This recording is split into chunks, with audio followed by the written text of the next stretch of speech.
Hello friends, income tax के cases की series में आज जो केस हम लोग डिस्कस करेंगे उस केस का नाम है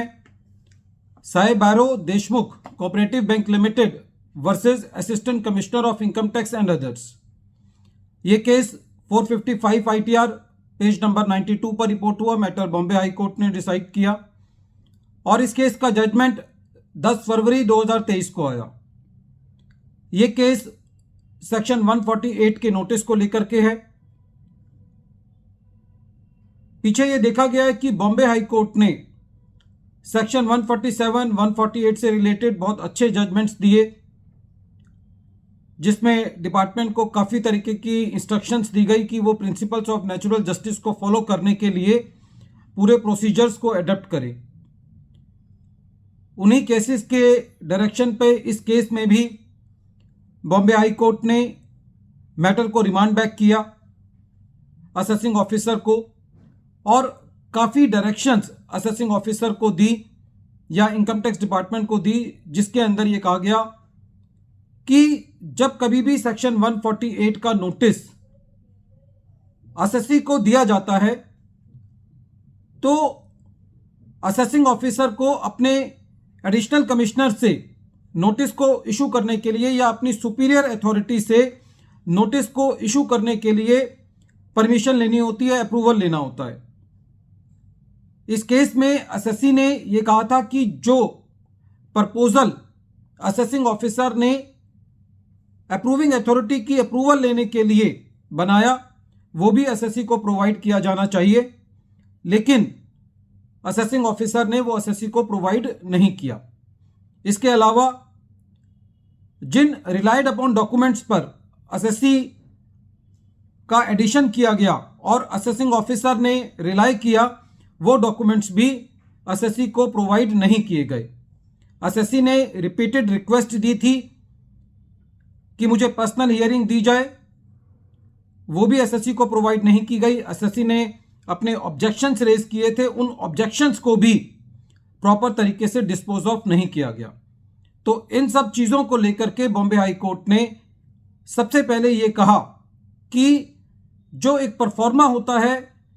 स्पेसिफाइड अथॉरिटी का अप्रूवल लेने के लिए और उस परफॉर्मे पर जब अप्रूविंग अथॉरिटी अपनी एंडोर्समेंट देती है वो भी असेसी को आपने प्रोवाइड करना है। दूसरा, जब आप असेसी को रिलाइड अपॉन डॉक्यूमेंट्स प्रोवाइड करते हो तो काफ़ी सारी ऐसी इंफॉर्मेशन होती है जो असेसी से रिलेटेड नहीं होती, वो बहुत बल्कि होती है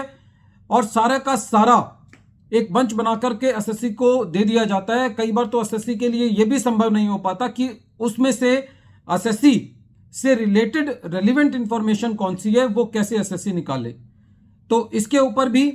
बॉम्बे हाई कोर्ट ने यह कहा कि जो इरेलेवेंट पोर्शन है आप उसको डिलीट करके दीजिए असेसी को।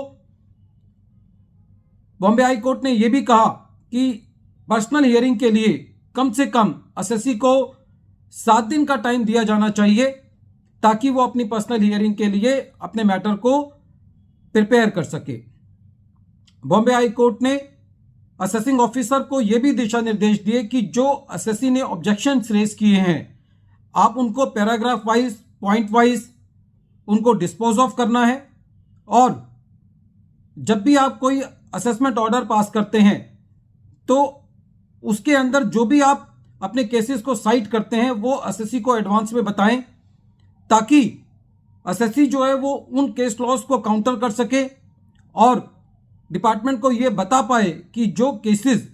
डिपार्टमेंट रिलाई कर रहा है असेसी का केस उससे कैसे डिस्टिंग्विश है। इस केस के अंदर ना असेसी को अप्रूवल की कॉपी दी गई,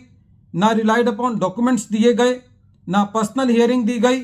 और ना ही ऑब्जेक्शंस को प्रॉपर तरीके से डिस्पोज ऑफ किया। अंत में बॉम्बे हाई कोर्ट ने इस मैटर को डिपार्टमेंट को रिमांड बैक कर दिया।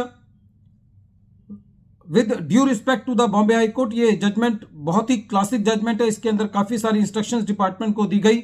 लेकिन एज ए प्रोफेशनल मेरा ये मानना है कि जहां पर पूरे प्रोसीजर्स को पूरी तरीके से ताक पर रखा जाता है वहां पे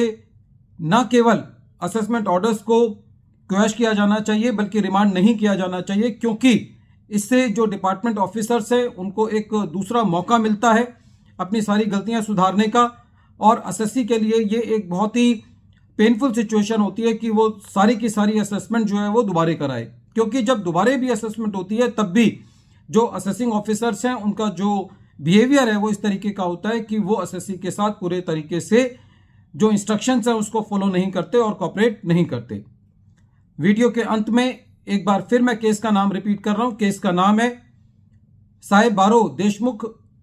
cooperative bank limited versus assistant commissioner of income tax, और ये केस 455 ITR पेज नंबर 92 पर रिपोर्ट हुआ। मैटर बॉम्बे हाई कोर्ट ने डिसाइड किया और इस केस का जजमेंट 10 फरवरी 2023 को आया। Thank you friends.